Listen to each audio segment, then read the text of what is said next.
Hey friends, as you might know, I recently moved to the Kaliningrad region, that little piece of Russia tucked between Poland and Lithuania. You know, it's such a unique place, especially when it comes to nature and history. This spring, I set myself a little challenge to explore the region as much as I can. Even though it's not that big, there are so many small towns here that are full of character and worth seeing. Today I'll take you to one of them.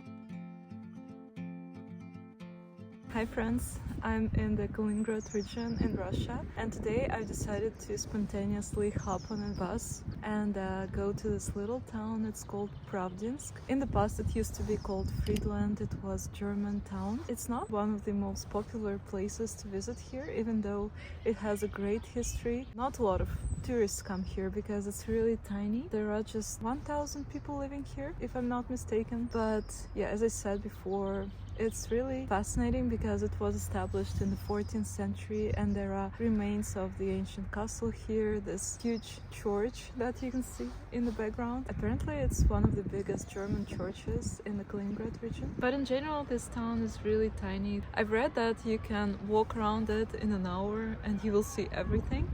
But today I have a whole day ahead of me. I don't need to rush, so I'm gonna just take it slow and enjoy the town, especially because the weather is very nice. It's sunny, a little bit windy, even though in the forecast it was written that it's gonna rain today.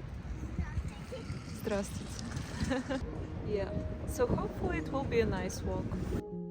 Pravdinsk used to be known as Friedland back when it was a German town. It was founded all the way back in the 14th century, and you can really feel that old charm as you walk around. There are ruins of a medieval castle, cobbled streets, beautiful German villas and houses. It's also peaceful now, but this place holds a dramatic past. One of the biggest battles between Napoleon's and Russian armies happened right here, the Battle of Friedland. Of course, not everything has been fully restored yet after the Second World War. Some buildings are still in rough shape, but honestly I found it so atmospheric, quiet, slightly mysterious and full of history. I just think it's a perfect spot for a slow walk and just letting your thoughts wander. Okay, so before going to this church, I decided to have lunch here next to it because, you know, there are not so many cafes here. There was this one that had good reviews and I was expecting it to have some food, like normal food, but I went inside and it looked really Soviet. But it's kind of strange because on the menu they have things like, you know, pizza and sushi and the Soviet design, so that was kind of weird. And I don't think that this cafe is good, to be honest. So I decided not to eat there, just have a coffee. But it was kind of interesting to have a coffee in that atmosphere. So I'm just gonna have some snacks that I brought with me today and then go inside because probably I will have to climb up the stairs. I will need some energy for this.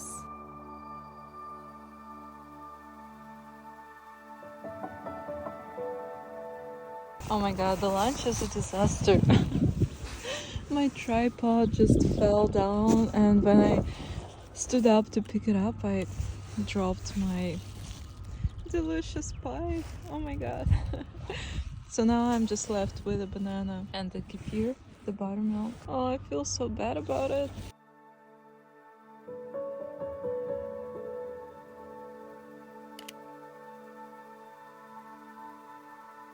So you know what's interesting about this church? I've read that it was built in the 14th century and originally it was made out of wood, but then there was a big fire, it got destroyed and they rebuilt it. It used to be a Catholic church, but now it's been transformed into an Orthodox one. It's very common for the Kaliningrad region.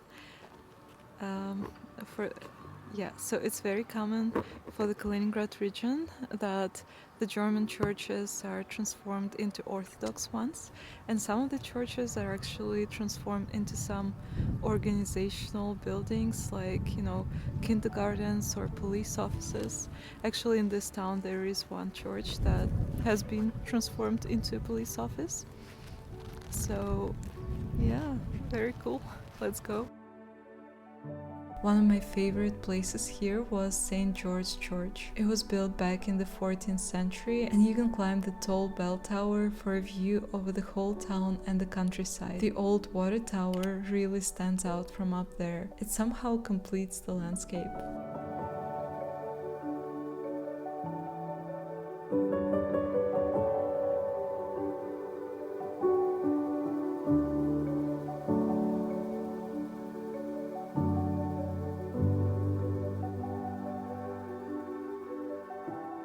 Okay, so I made a little stop by this building here. I've read about it online. It's also pretty famous in this town. It's a historical building as well. It's a hospital. During the war with Napoleon, they sent the wounded soldiers here. And also this place, this particular hospital, is mentioned in the novel by Leo Tolstoy, War and Peace. So some events in this novel also took place in this exact hospital. Also, there is a mass grave of soldiers who fought in the Napoleonic War. Right next to the hospital, there are signs in both Russian and German. Behind me is another building. It says that it used to be a prison in the 19th century, and now it's some social aid building. It also looks kind of pretty for a prison and small. You know, being in a place like this really made me slow down. I think sometimes we're so used to big cities or fast-paced travel that we forget how special quiet places can be. There's just something about walking these old streets, imagining how life used to be centuries ago. It makes you feel more grounded. And I love how this region is full of towns like that. Places with stories, with layers, with so much to discover if you take your time. Have you ever been to a place that surprised you like that? Maybe it wasn't big or famous, but it stayed with you somehow. Let me know in the comments. I'd love to hear about it.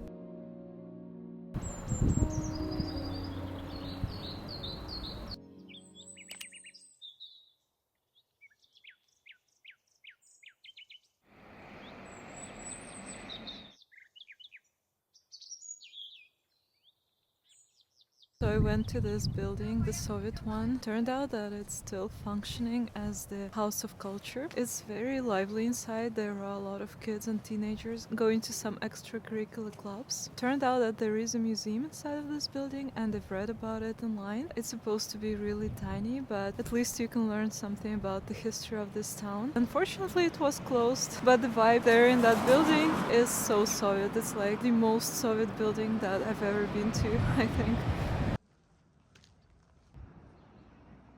Well, now it's become cloudy and gloomy and a little bit depressing in this town because it's so small and there are almost no people. So I just want to see a couple of more things in this town. This hydroelectric power plant, and there is a little bridge over the river, and I guess that's it. I just need to grab a bite somewhere, maybe just buy something in a shop because there are not so many cafes here, and then take a bus to Kaliningrad. Why not? And I guess it's gonna start raining soon. So I've checked the map and seems like the hydroelectric power station is a little bit too far. It's kind of outside the town. It takes like an hour to walk there. I don't think it's a good idea to go there right now because it's outside the town, kind of in the middle of nowhere. I think I have seen everything in this town. I just wish that the weather was better because I guess it would be more cheerful to walk here, but now it's become a little bit depressing, to be honest, with this wind.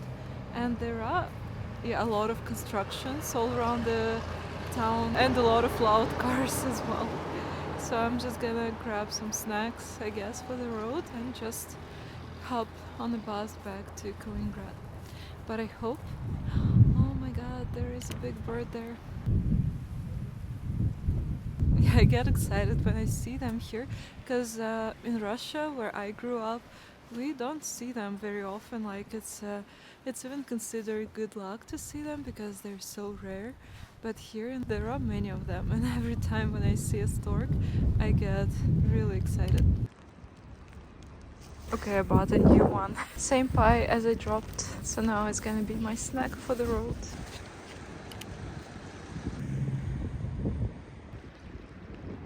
There is a river here, it's called Lava. That's an interesting name for a river. The nature here is so beautiful, even though, you know, it's gloomy and it's raining, but still, I think nature is always beautiful in any weather.